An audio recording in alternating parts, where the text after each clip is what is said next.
Foremost in Europe, the Waldensians stand as a body of believers who resisted the compromises that came into Christianity following the superficial conversion of Constantine in the 4th century.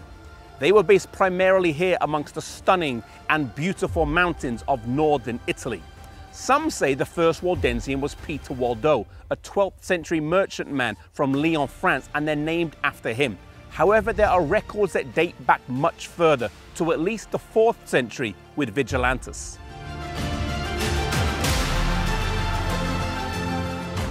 One of the early names for Waldensians was Insabati, showing that early on part of their identity was Sabbath keeping. Chapter 4 outlines the key role that they played in preserving a knowledge of God's word and the principles of true Christian living in the face of great opposition.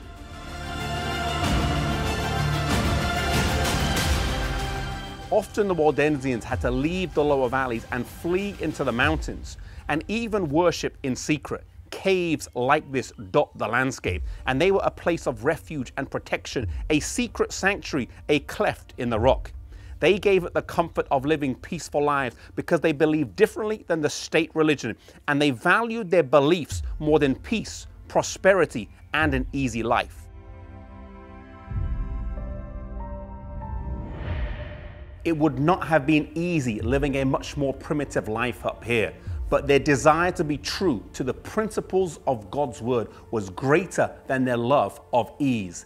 This cave is a quiet place, not grand with gold and marble, and yet here on countless occasions, the presence of God would have been witnessed and felt as he encouraged his people to be true and firm to him in their faith and worship.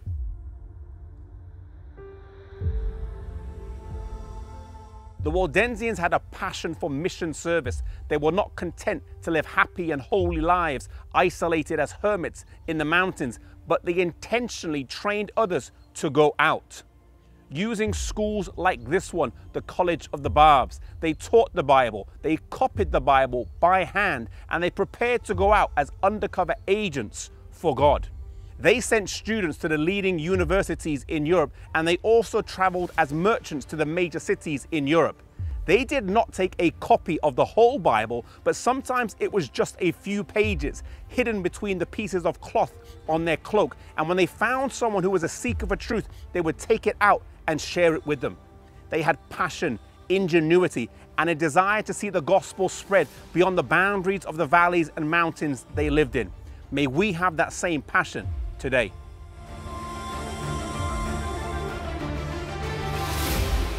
For centuries they had stood alone and suffered persecution, but in 1532 the significant Synod of Chanfran would take place right here, where leaders of the Waldensian churches would meet leaders of the various Protestant churches to discuss beliefs and a plan moving forward.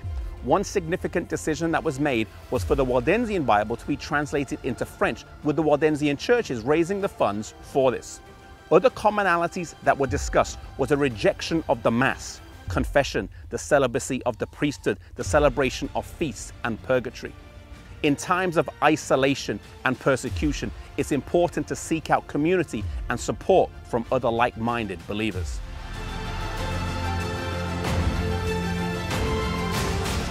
The Waldensians are one of the most persecuted and yet faithful groups throughout European history. On the 24th of April, 1655, they suffered perhaps their worst slaughter as a massacre led by the Duke of Savoy started at 4 a.m. on a Saturday morning. Men, women, children, and babies were mercilessly tortured and killed in the most gruesome ways imaginable.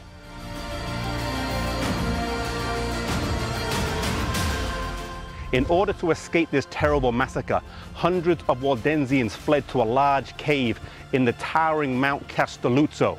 The murderous soldiers, however, found them and marched them to the top.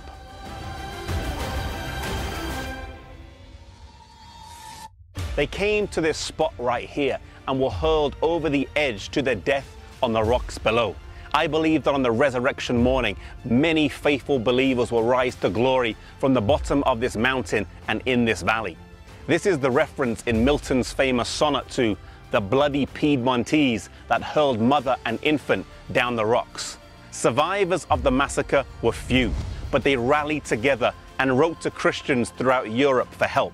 Their letters included the heart-rending words, "Our tears are no longer of water, they are of blood. They do not merely obscure our sight, but choke our very heart." When Oliver Cromwell, Lord Protector of England, heard of the massacre, he called for a national day of fasting and collected money to send to meet the physical needs of the Waldensians.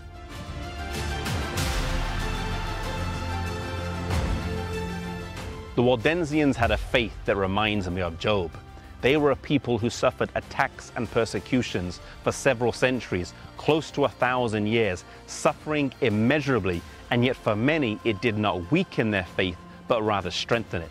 Sometimes in life we may be serving God, dedicating our lives to Him, and yet we still go through hard times, trials and sufferings that many say we do not deserve. May we have a faith like Job, who said, "Though he slay me, yet will I trust him." Whatever we go through in life, may we keep hold of God, trusting that He has our best interest at heart.